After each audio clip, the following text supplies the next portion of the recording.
Welcome to our Benita's Maternity Program webinar. Today we're speaking with Sister Ingrid Groenewald, who will be chatting to you about the first 2 weeks at home with a newborn baby.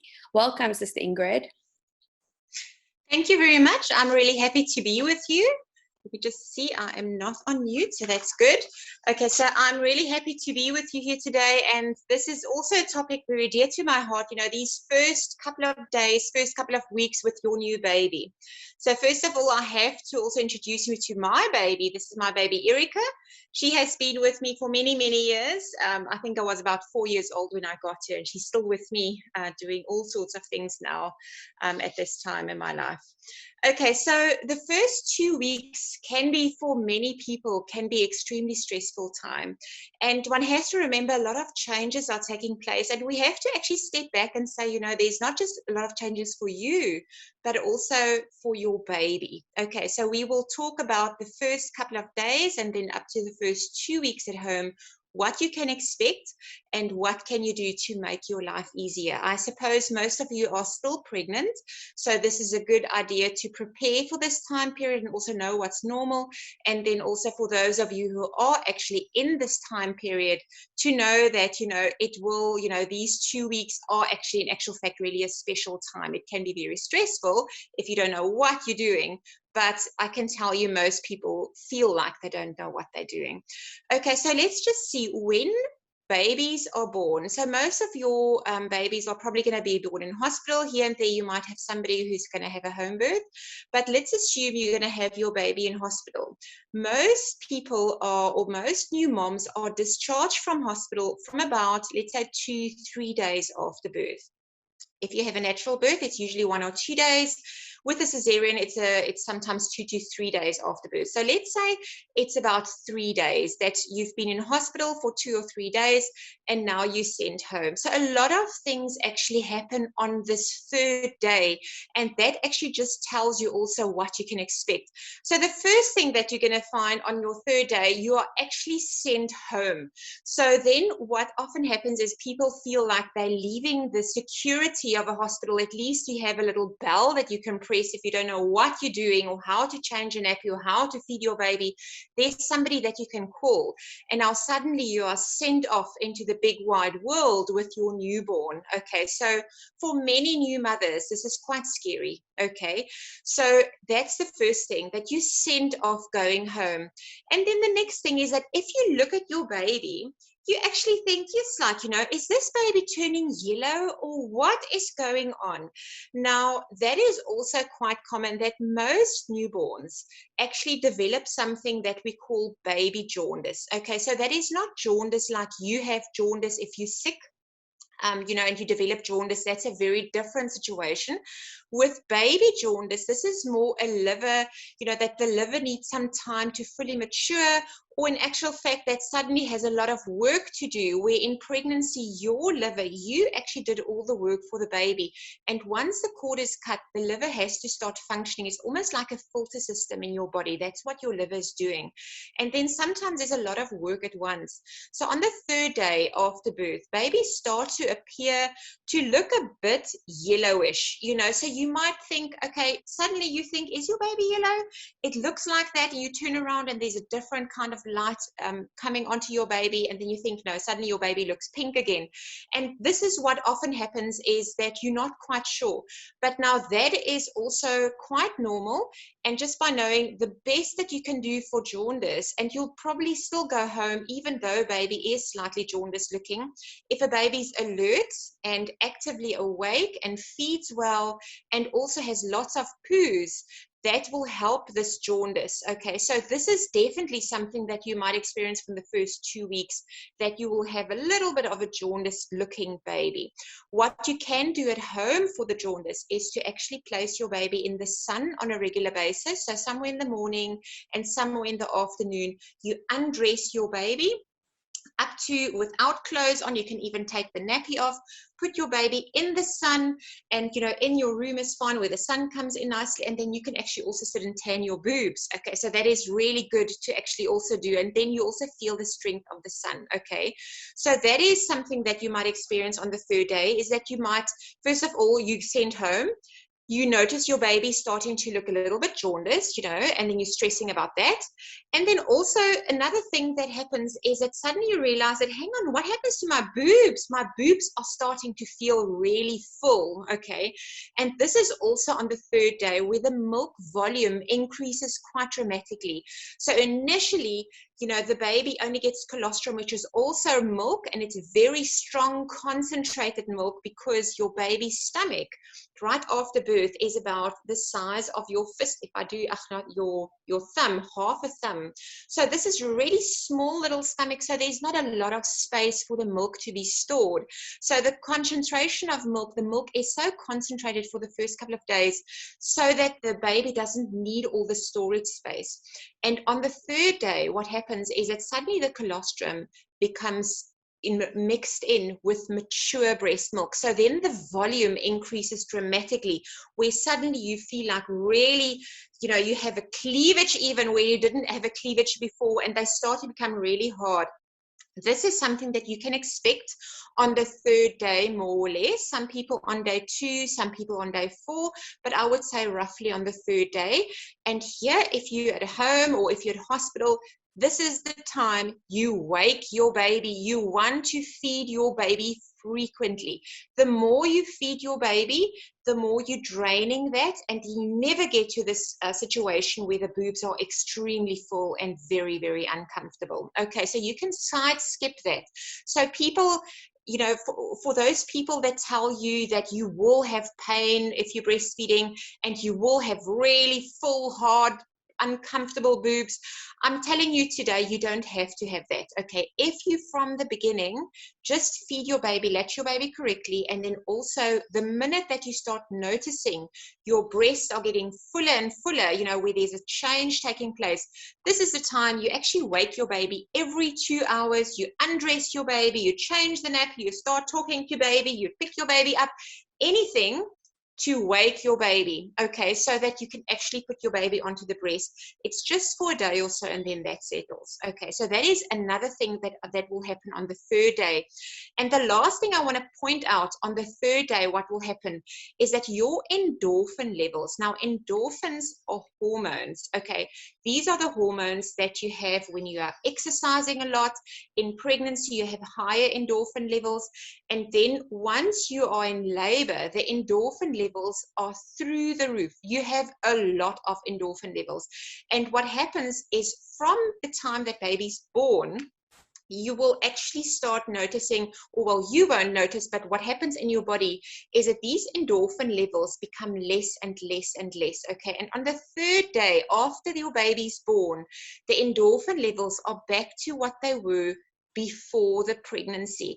So that is sometimes almost like a shock for your system. Your body suddenly craves the endorphins. Your endorphins are not there, okay? And that causes a lot of moms to be extremely emotional. So on the 3rd day, you can expect perhaps some tears, okay? So for the dads listening in, for the expectant dads, remember that this is quite normal. Don't run away if your partner suddenly is just bursting out into tears often, okay? The best thing that you can do is just to be there, okay, and just to help with everything, okay? So the endorphin levels, those are the ones that actually cause the baby blues initially on day 3, okay? That is then back to normal, and your body suddenly realizes something's not there, okay? So that is what happens on day 3. So all these things happen on the day often that you are sent home. So that is why for most new parents, it's quite a stressful or a time that you really worry about, but it's also exciting. And by thinking, you grew this baby, you can also take care of the baby now from now on and going home. What I would suggest is by finding yourself someone that you can have on speed dial even, to say if you have a question and there's something that you don't know, to actually phone that person. This might be your antenatal educator that you went to classes for. It might be your local midwife. It can be your baby clinic sister, and then also possibly your lactation consultant, which is a good idea to have someone close by or just a phone call away, that if you do experience any problems, that you can just pick up the phone and then just contact that person just to help and assist with any problems that you might have. Okay, so that normally happens on the 3rd day. Around about the 3rd day, these things happen. So let's see, what can you expect, you know, for the first 2 weeks? Now, let's just take a step back. Like I said before, just think about your baby. If I look at my baby, Erica, okay, now let's assume she was just born, she's just a couple of days old. Remember that her life has changed dramatically, okay? This baby of yours was growing in your uterus where it was fairly dark, okay? There were lots of sounds, but different sounds. You know, if we think about our heartbeat, if you think about the placenta pulsating, if you think about your stomach noises, you know, you're definitely not quiet in there. So what happens is that this baby is experiencing this all the time, okay? And there's a lot of constant pressure around. It's almost like your body's hugging your baby. If you think the uterus and the baby's inside, there are sides everywhere, so the baby's really compact in there. So let's see what changes for the baby. Once baby's born, the world is quite open, and that is why you'll often see that the baby's arms fly like this. You know, you put your baby down and then the arms go like this, because it's so new. Baby's not used to this, all the space around the baby, okay? Also, the bright lights are very sharp for baby. You know, this is new for the baby.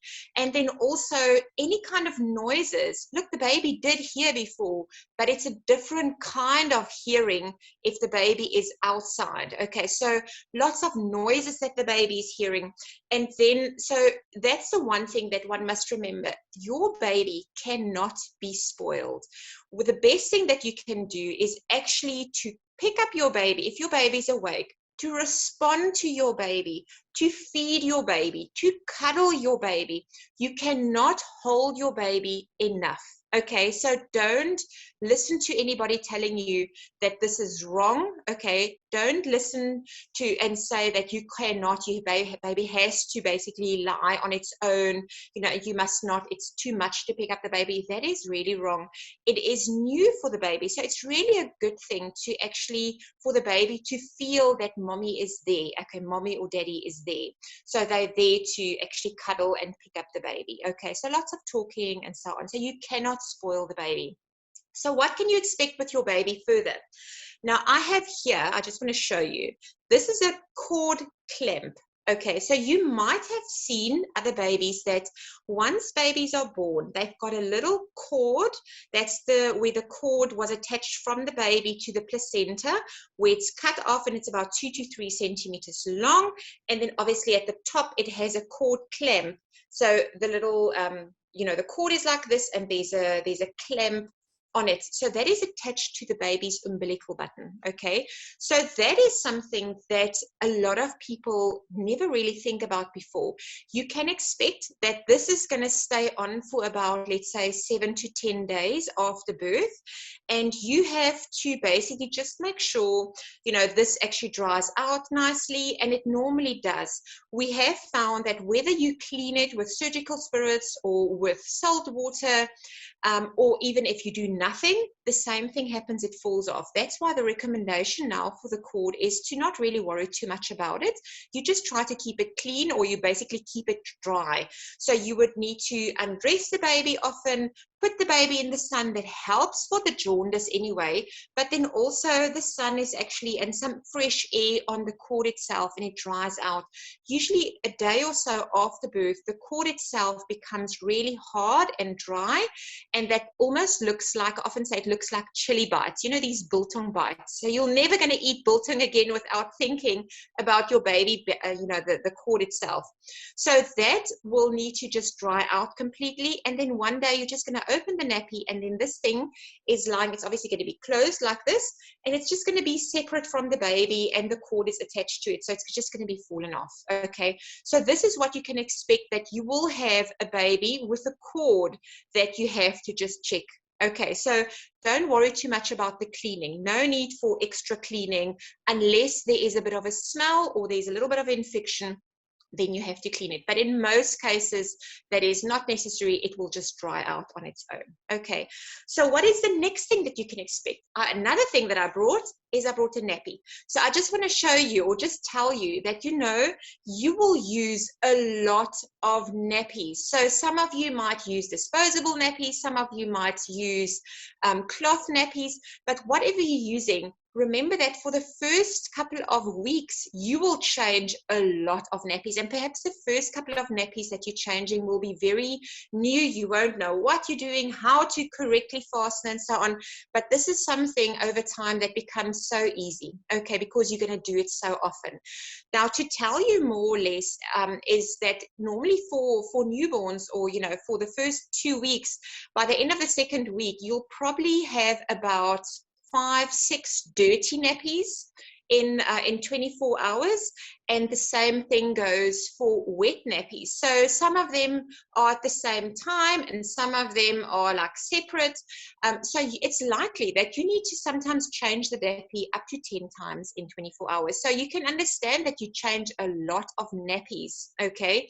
So again, it is important to, you know, if the baby is wet, depending on the kind of nappy that you're using, is to change the nappy.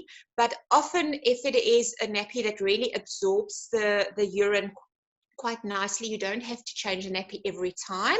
But with a dirty nappy, if the baby has a dirty nappy, you do need to change the nappy. And talking about dirty nappies, what can you expect for a newborn with the nappies?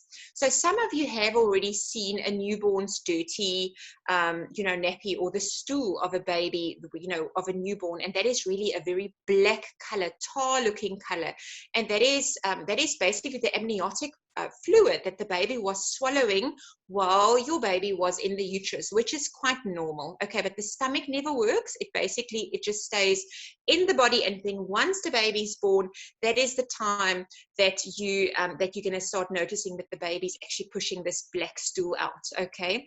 So what happens is that it is sometimes quite a thing to also just clean it and to just try to wipe it. So you can expect to have some nappies that you have to really wipe the bum. Don't wait too long. If you heard the baby had a poop, rather change the nappy. Then it's also easier to still get it off the skin, you know, to just use something and just by wiping the, you know, or cleaning the bum. Okay, so you can expect lots of nappy changes. Okay, so what you can do already in preparation is to actually make sure that you have enough of the newborn nappies initially. Remember that if a packet is still closed and your baby is now growing to the bigger size, you can always exchange the smaller closed bag for a newer one, you know, or a bigger one in many shops. So that is something that you can also find out, where can you actually exchange, or sometimes even mothers amongst themselves swap nappies or buy from one another, just to be able to have, you know, the right size. Okay, so don't stress by knowing how many nappies to buy beforehand. Okay, so that is also with the nappy and the nappy changing, okay, with the cord.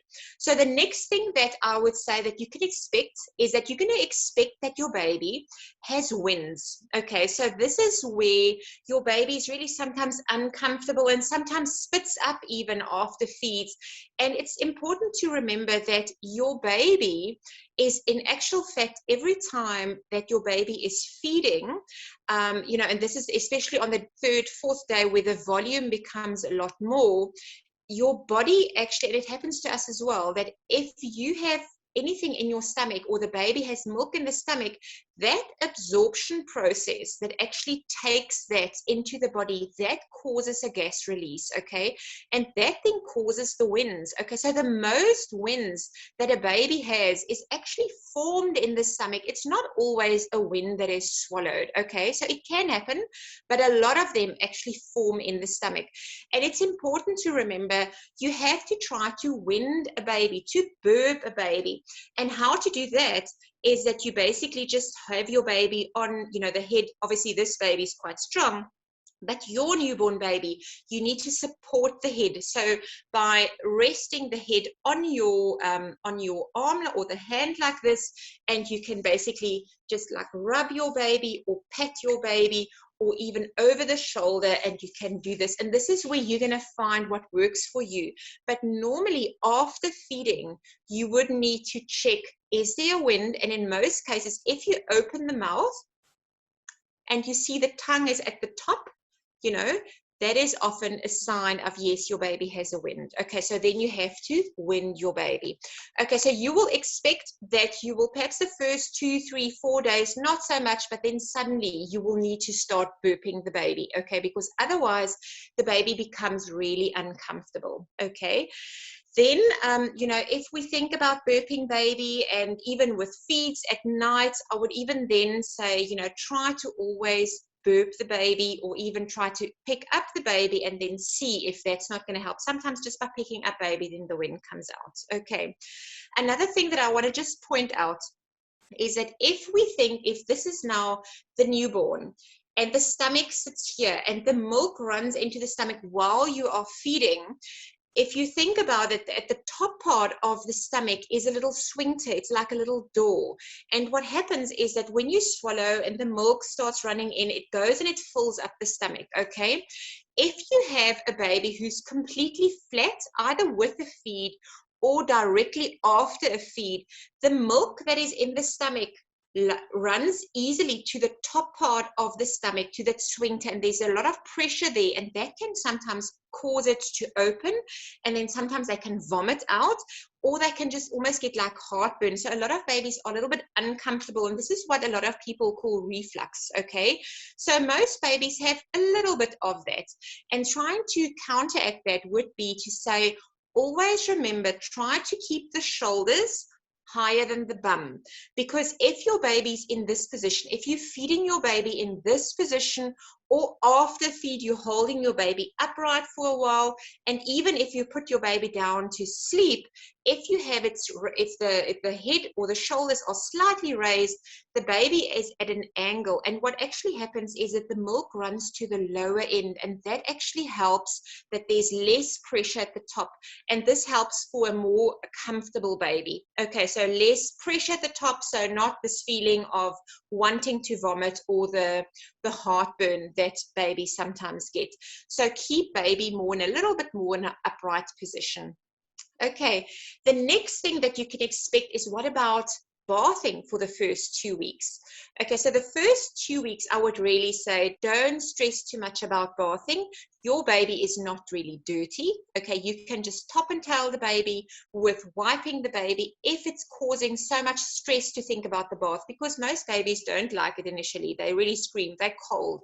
And by thinking of us, you know, if you think about yourself, it's not nice to be cold. Okay, so if it's you know, if it's really stressing you out and you don't want to experience that, you don't have to think that you have to bath your baby. Definitely not every day. I would actually say once a week is perfectly fine, and then you can even only start once the cord is fallen off. You can bath the baby beforehand, but don't worry too much. You can start also after that, and then you can bath the baby, and then have a nice warm day if you're bathing your baby, and then also put a lot of water in the bath. The more water you have in the baby bath, the better.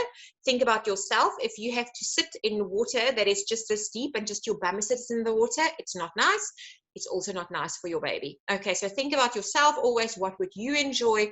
That is what your baby's going to enjoy. Okay, so I would really say for the first 2 weeks, don't stress too much about bathing. Just wipe your baby. Okay, sleep time is the next thing that I want to just quickly talk about, to say, what can you expect with your baby and sleeping?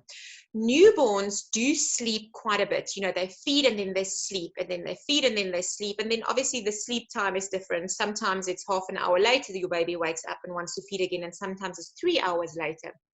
But it is important to know that sleeping is something that definitely happens, you know, initially. Whenever your baby is sleeping, I would say you also have to sleep. Rest for yourself. That is one of the crucial things in the first 2 weeks, okay?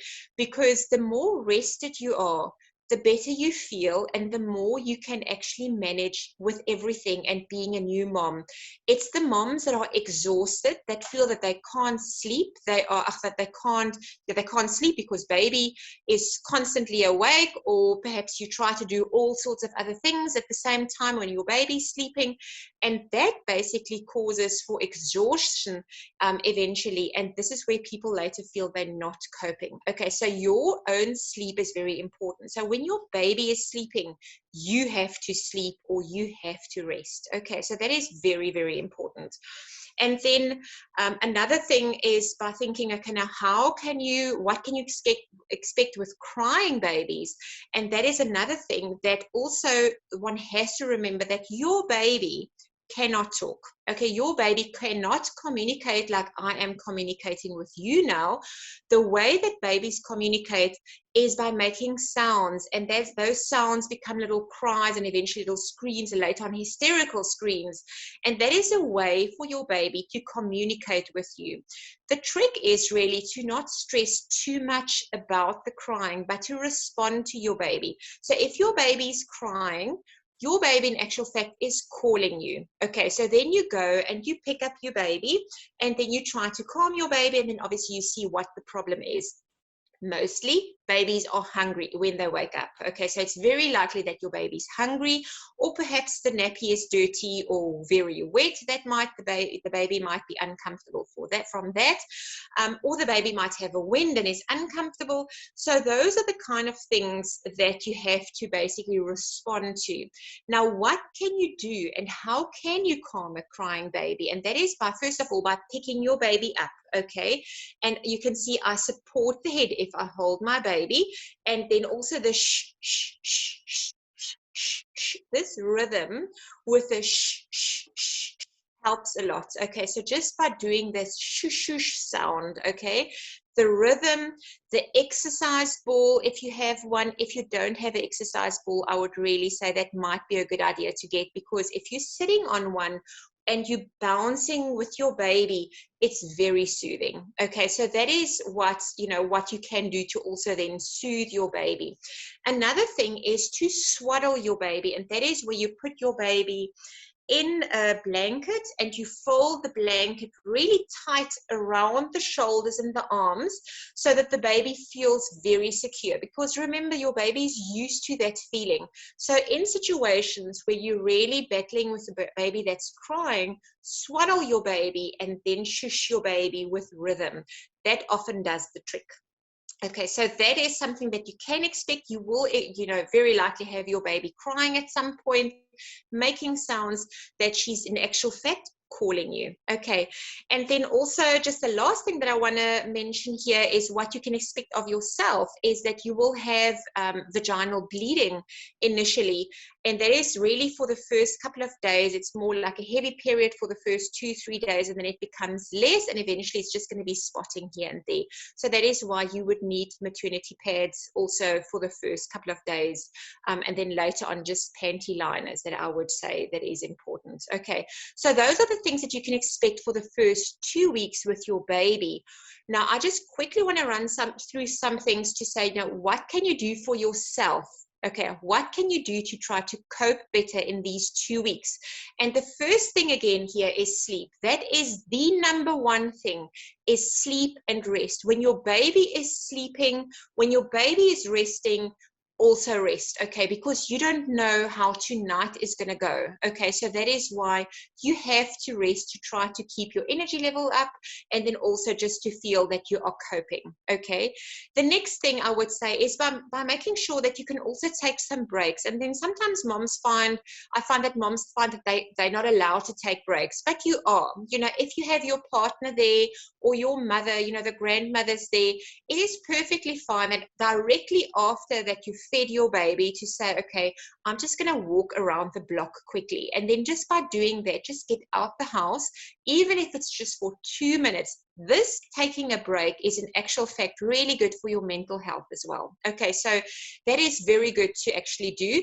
You might consider, if you want to take baby with you, can, where you put your baby in your sling or a wrap and you actually go like this, or you put your baby in the pram and you go out the house pushing your baby in the pram. That's also really good. And in actual fact, babies also enjoy that. And then often the fresh air helps for sleep as well after that.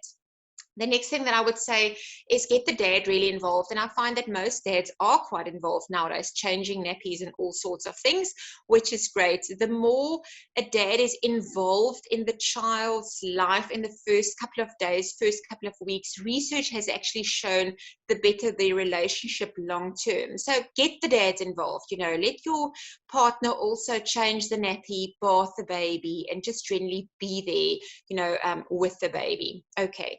Then the next thing that I would actually also advise you, if you can possibly, it is a good idea for the first 2 weeks to get a helper possibly to stay in the house, just that you don't have to basically cook and clean and wash the dishes and wash the laundry and so on. And then if it's possible for you to do that, that is a great help where you can just focus on your baby and sleeping when you are wanting to sleep and resting, okay, that you don't have to worry too much about what goes on in the rest of the house. Okay, perhaps your partner is quite handy and he can do all of those things. That would be fantastic. And if not, then I would say, if you can, even if it's just for a week, to say just for a few days, if you can have someone just to come and help you in the house. Okay, I know a lot of moms do find that their own mothers or the granny of the baby then might come to help and to assist and support the new family. So that is also a good idea. Another thing that for yourself, I would say, get a carrier or a sling or something that you can carry your baby in. That might be really good. And then the last thing, oh yes, and obviously the eating and drinking. That's the one thing I don't want to forget. It is very important for yourself to keep on eating and drinking. And this might sound weird, but this little baby that's just this size is really ruling everything. It becomes really a situation where sometimes it's already at 11 o'clock in the morning, and then you think, I haven't even had a glass of water or tea or breakfast, where this one really sometimes takes all your time. So it is important to make sure that you are eating, that you are drinking liquids, and it helps to have some sort of station somewhere in your house where you can say every time when you're feeding and you're sitting down and you're feeding your baby, that you've got some water perhaps next to you, or that you can have some tea there and just some snacks that you can basically just also eat and drink. That is very important. Okay, and then the last thing here I want to say is try to learn to say yes please. And this is definitely for most people, most women I find that I speak to, this is the biggest concern or the problem that people have. If somebody asks you, can I do something to help you? We tend to say, no, thank you. But even though you need help in the kitchen, or you need help just to be able to cope, yet we keep on saying, no, thank you. So learn to say, yes, please. Okay. So if somebody wants to do something, if somebody's offering to come and wash your dishes, by all means say, yes, thank you. That is fantastic. Or if somebody wants to take your laundry to go and wash it, great. So say yes, please. So I hope that actually helps you. Remember taking care of yourself, and just by knowing that these first 2 weeks are early days. You cannot spoil your baby. Take it slow, take it day by day, feed by feed. Don't think about tomorrow. Don't think about next week that needs to be done. Think about the now. What can you do now and to cope better? And that is perfectly fine. And reach out, get help, and then before you know it, the 2 weeks have gone, things fall into place, and then suddenly parenthood becomes easier and easier. Right, I hope that actually helped you, and you can actually just really cuddle and learn with your baby. And then for those of you who are still pregnant, enjoy the rest of your pregnancy, and before you know it, you will also be able to cuddle your baby. Thank you very much. The vitamins are very important to take, and I would say you can even take your vitamins that you had in pregnancy. Keep on with those vitamins. Okay, I see we have a question here. Must baby sleep on the back or on the side? In the past, we used to think that baby have to sleep on the sides, but nowadays it's actually recommended to say, back sleeping is really a good sleep. If your baby is placed on its back, because there is no risk of vomiting. If the baby is vomiting, the baby will turn the head to the side and the baby will vomit like that. So it's not going to end up in the lungs, because that is before always, it's always been a concern that people had. What about, what about vomiting? If you do put your baby onto the side, which you can, but if you do, I would just say try to alternate, because the head grows at an extremely rapid rate. It's almost like a centimeter, if not more, per month, that is getting bigger and bigger. So what happens if a baby is always sleeping on the one side and the head is growing like that? Sometimes you look at a baby and you can see that the one side is a lot flatter compared to the other side, and try to counteract that would be that you have the baby like this and then like that. So just to alternate, but perfectly fine to just constantly have baby sleeping on its back as well. You'll probably see that the head is at the back also a little bit flatter, but it's not as noticeable compared to if a side of the baby's head is flatter than the other. Okay, so is it better to sleep with your baby during these weeks? I would say definitely have your baby close. So usually definitely in your room, next to your bed. Some people even have a pram that they just push next to the bed, and then that actually works well. It is not a concern. It's not a problem to say if you need to sleep with your baby on those nights. That, let's say if you have a very rough night, your baby is not settling. Every time you put your baby down, your baby will not sleep. It's perfectly fine to take your baby and then place your baby on you or cuddle with your baby. And if you sleep like that for that night, it's not a problem. It is not it's not causing a habit. Okay, it's not habit forming. This is early days for your baby. And this is something that you might have different views on with a lot of different people. But it is really considered safe if nobody is drinking, using any alcohol in the bed, and then also just by making sure that there's nobody or that the baby can't fall off the bed. That is really important. But it definitely is whatever you can do to get the best sleep in. And if it means your baby is for some nights sleeping on top of you or really next to you, and you can get some sleep like that, it surely is better compared to having a baby very upset and you cannot sleep a thing, not at all. So it is important to treat what can you do to get the best and the most sleep in. And that often is the case where baby is very close to mommy. How do we prevent SIDS? I see this question. What about SIDS? SIDS is sudden infant death syndrome, which is quite a scary one. And this is often where it's believed to say, or the thought was, what about bed sharing? Is that a risk? And so on.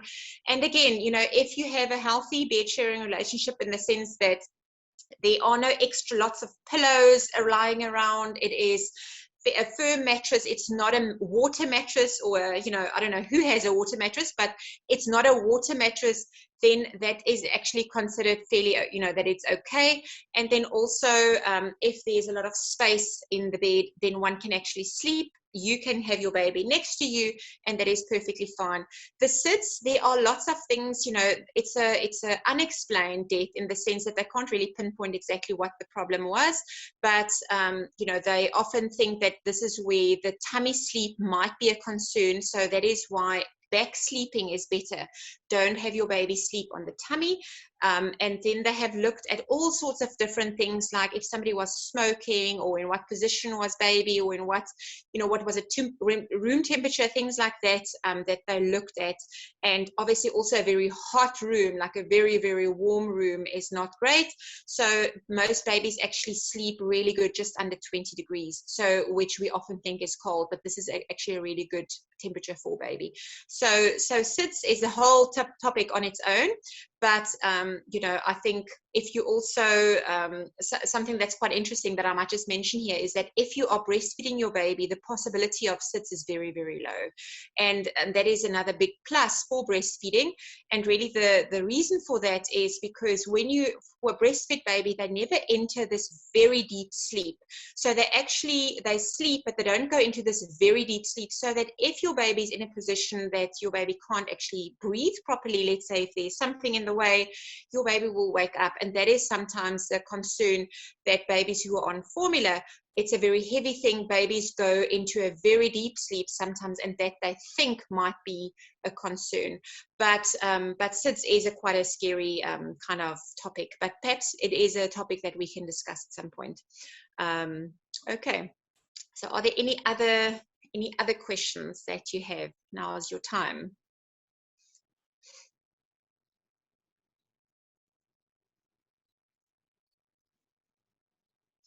One of the best things while we're waiting is definitely, I would advise you to have some sort of carrier, okay? And this is where you can use a sling or a wrap, or even just by looking at a very long, either towel or like a big scarf, and you have your baby on your chest like this, and you just put this over, and you just come at the back, you fold it back, and you make a knot under the bum of the baby.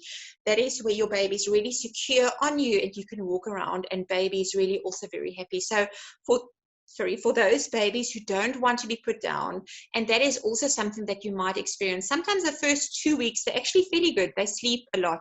And then suddenly those babies start waking up, and then they don't want to be placed down. Remember, your babies used to be inside of you. Your babies used to be carried. It's quite a new thing to be placed down, and it's quiet, and there's no movement. So some babies struggle with that. So it is not a problem picking your baby up, carry your baby, have your baby close to you. That is perfectly normal and good for your baby. There's one last question that I see here. Can we use the aircon in the room? Yes, you can. It's basically the airflow, and to have it at a certain temperature, that's fine. You can either use the aircon depending on where you live, if it's really hot, or just by opening the windows and so on, and just have some airflow. But I think the idea that baby should never have any kind of airflow, or don't go outside with the baby, is wrong. You know, you can definitely do all of that. And what actually helps, now that I look at my baby, also with this little what do you call this, the little hat, is that you can, these things are often very big, so you can pull this down, and even if you go outside and the wind is blowing, you can just pull this over the ears, and then you know your baby's protected. Okay, so go outside and go do your thing, then you will actually feel also good. But definitely aircon in the house, I don't see a problem why you can't use it.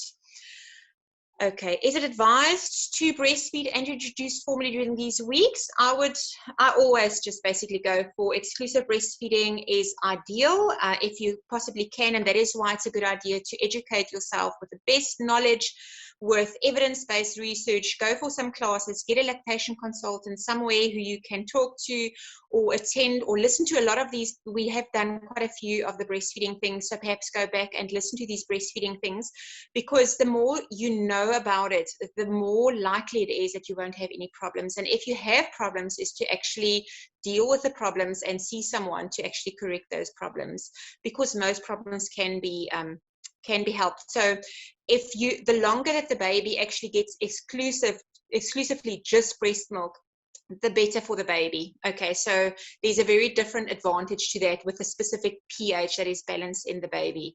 Okay, so for those who need to formula feed, that's a different situation, and then that's also okay if that is needed. But at this point, I will always at the beginning say, you know, try to exclusively breastfeed your baby, and really you know, start for as long as possible before introducing anything else. Just basically breastfeeding, just breast milk. And also, we're going into the summer months now, and if your baby is born in really hot weather, remember that babies do want to feed sometimes very often and are thirsty, but your baby is getting the water in the breast milk as well. Don't give water or tea or anything else. So you just feed your baby perhaps more frequently sometimes, some days, and that's perfectly fine.